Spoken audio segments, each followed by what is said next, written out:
ये लोग उनके मानवतावादी बीएसपी मूवमेंट के समक्ष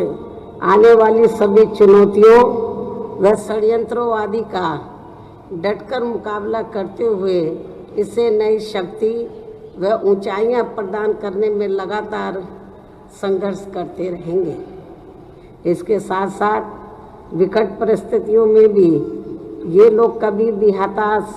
व निराश नहीं होंगे। और इन्हें मैं ये भी बताना चाहती हूँ कि बीएसपी विरोधी जातिवादी पार्टियाँ व ताकतें चाहे सत्ता में हो या विपक्ष में, खासकर चुनाव के समय में ये सभी पार्टियां व ताकतें किस्म किस्म के साम दाम दंड भेद आदि अनेकों हथकंडे इस्तेमाल करके बीएसपी के विरुद्ध एकजुट हो जाती हैं, जिनको मान्यवर श्री कांशीराम जी ने भी काफ़ी झेला है। और अभी भी बीएसपी मूवमेंट की मजबूती को आघात पहुंचाने वालों से इन्हें हर स्तर पर जरूर सावधान रहना है। जहां तक मान्यवर श्री कांशीराम जी के व्यक्तित्व का सवाल है, तो इनके बारे में यह बात सर्वविदित है कि इन्होंने अनेकों दुख तकलीफें उठा के अपनी पूरी जिंदगी बाबा साहब डॉक्टर भीमराव अम्बेडकर के अधूरे पड़े कारवा को मंजिल तक पहुंचाने के लिए समर्पित की है। इसके साथ ही इन्होंने बाबा साहब डॉक्टर अम्बेडकर के बताए हुए रास्तों पर चलकर समाज में विशेषकर दलित, शोषित, आदिवासी, पिछड़े, मुस्लिम एवं अन्य धार्मिक अल्पसंख्यक आदि अपार दुखी, पीड़ित व उपेक्षित वर्गों के लोगों को अपने पैरों पर खड़ा करने के लिए भी पूरी कोशिश की है। और अब उनके देहांत के बाद पूरे देश में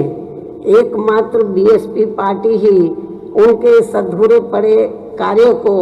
आगे बढ़ाने में पूरे जी जान से लगी हुई है, ताकि इन वर्गों के लोग यह समाज में दूसरे वर्गों की तरह मान सम्मान के साथ अपनी खुशहाल भरी जिंदगी व्यतीत कर सके, जिसके लिए बीएसपी इन लोगों को हर स्तर पर तैयार करने में रात दिन पूरी मेहनत के साथ लगी हुई है। और इनको पार्टी की हर छोटी बड़ी बैठकों व जनसभाओं आदि में उनकी ये बात उनकी यानी कि मान्यवर श्री कांशीराम जी की व बाबा साहब डॉक्टर अम्बेडकर की भी ये बात समझाई जा रही है कि जब तक केंद्र व राज्यों में जातिवादी, पूंजीवादी एवं संकीर्ण मानसिकता रखने वाली पार्टियों की सरकारें चलती रहेंगी, तो तब तक पूरे देश में इन वर्गों के लोगों की सामाजिक व आर्थिक स्थिति में सही परिवर्तन नहीं आ सकता है, बदलाव नहीं आ सकता है। और ना ही इन वर्गों के लोगों के साथ साथ यहाँ सर्व समाज में से गरीबों, मजदूरों, किसानों, छोटे व्यापारियों एवं अन्य मेहनतकश लोगों की भी स्थिति में कोई खास बदलाव आ सकता है। इतना ही नहीं बल्कि अब तो केंद्र व राज्यों में कांग्रेस, बीजेपी व अन्य पार्टियों की जो भी सरकारें चल रही हैं, तो वे आए दिन ऐसे नए नियम व कानून आदि बना रही हैं जिसमें इनका और ज़्यादा पतन हो रहा है, जिसके तहत ही पिछले कई महीनों से देश के किसान केंद्र सरकार से इनके 3 नए बनाए गए कृषि कानूनों को वापस लेने के लिए अभी तक भी लगातार आंदोलित है। जबकि इस मामले में हमारी पार्टी ने केंद्र की सरकार से बार बार ये भी अनुरोध किया है और आज फिर से हमारी पार्टी उनसे यह अनुरोध कर रही है कि जब देश के किसान केंद्र सरकार के बनाए हुए 3 कृषि कानूनों से सहमत नहीं हैं, तो फिर केंद्र की सरकार को अपने इन तीनों कृषि कानूनों को वापस ले लेना चाहिए, तो ये उचित होगा। बीएसपी की भी ये मांग है कि ये लोग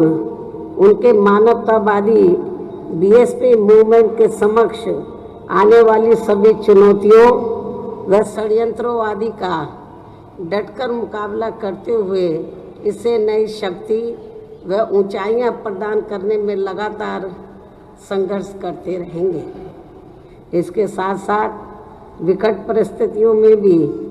ये लोग कभी भी हताश व निराश नहीं होंगे। और इन्हें मैं ये भी बताना चाहती हूँ कि बीएसपी विरोधी जातिवादी पार्टियां व ताकतें चाहे सत्ता में हो या विपक्ष में, खासकर चुनाव के समय में ये सभी पार्टियां व ताकतें किस्म किस्म के साम दाम दंड भेद आदि अनेकों हथकंडे इस्तेमाल करके बीएसपी के विरुद्ध एकजुट हो जाती हैं, जिनको मान्यवर श्री कांशीराम जी ने भी काफ़ी झेला है। और अभी भी बीएसपी मूवमेंट की मजबूती को आघात पहुंचाने वालों से इन्हें हर स्तर पर जरूर सावधान रहना है। जहां तक मान्यवर श्री कांशीराम जी के व्यक्तित्व का सवाल है तो इनके बारे में यह बात सर्वविदित है कि इन्होंने अनेकों दुख तकलीफें उठा के अपनी पूरी जिंदगी बाबा साहब डॉक्टर भीमराव अम्बेडकर के अधूरे पड़े कारवा को मंजिल तक पहुंचाने के लिए समर्पित की है। इसके साथ ही इन्होंने बाबा साहब डॉक्टर अम्बेडकर के बताए हुए रास्तों पर चलकर समाज में विशेषकर दलित, शोषित, आदिवासी, पिछड़े, मुस्लिम एवं अन्य धार्मिक अल्पसंख्यक आदि अपार दुखी, पीड़ित व उपेक्षित वर्गों के लोगों को अपने पैरों पर खड़ा करने के लिए भी पूरी कोशिश की है। और अब उनके देहांत के बाद पूरे देश में एकमात्र बीएसपी पार्टी ही उनके इस अधूरे पड़े कार्यों को आगे बढ़ाने में पूरे जी जान से लगी हुई है, ताकि इन वर्गों के लोग यह समाज में दूसरे वर्गों की तरह मान सम्मान के साथ अपनी खुशहाल भरी जिंदगी व्यतीत कर सके, जिसके लिए बीएसपी इन लोगों को हर स्तर पर तैयार करने में रात दिन पूरी मेहनत के साथ लगी हुई है।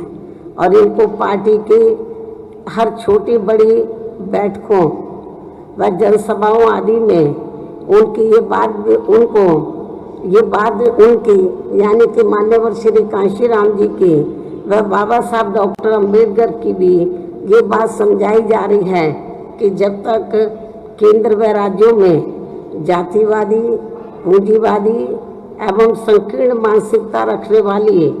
पार्टियों की सरकारें चलती रहेंगी तो तब तक पूरे देश में इन वर्गों के लोगों की सामाजिक व आर्थिक स्थिति में सही परिवर्तन नहीं आ सकता है, बदलाव नहीं आ सकता है। और ना ही इन वर्गों के लोगों के साथ साथ यहाँ सर्व समाज में से गरीबों, मजदूरों, किसानों, छोटे व्यापारियों एवं अन्य मेहनतकश लोगों की भी स्थिति में कोई खास बदलाव आ सकता है। इतना ही नहीं बल्कि अब तो केंद्र व राज्यों में कांग्रेस, बीजेपी व अन्य पार्टियों की जो भी सरकारें चल रही हैं तो वे आए दिन ऐसे नए नियम व कानून आदि बना रही हैं जिसमें इनका और ज़्यादा पतन हो रहा है, जिसके तहत ही पिछले कई महीनों से देश के किसान केंद्र सरकार से इनके 3 नए बनाए गए कृषि कानूनों को वापस लेने के लिए अभी तक भी लगातार आंदोलित है। जबकि इस मामले में हमारी पार्टी ने केंद्र की सरकार से बार बार ये भी अनुरोध किया है और आज फिर से हमारी पार्टी उनसे यह अनुरोध कर रही है कि जब देश के किसान केंद्र सरकार के बनाए हुए 3 कृषि कानूनों से सहमत नहीं हैं तो फिर केंद्र की सरकार को अपने इन तीनों कृषि कानूनों को वापस ले लेना चाहिए, तो ये उचित होगा। बीएसपी की भी ये मांग है। और इस बहुजन विचारधारा को घर घर तक पहुंचाने के लिए हमारे YouTube चैनल को सब्सक्राइब करें, लाइक करें, कमेंट करें, शेयर करें और बेल आइकन की घंटी दबाना ना भूलें।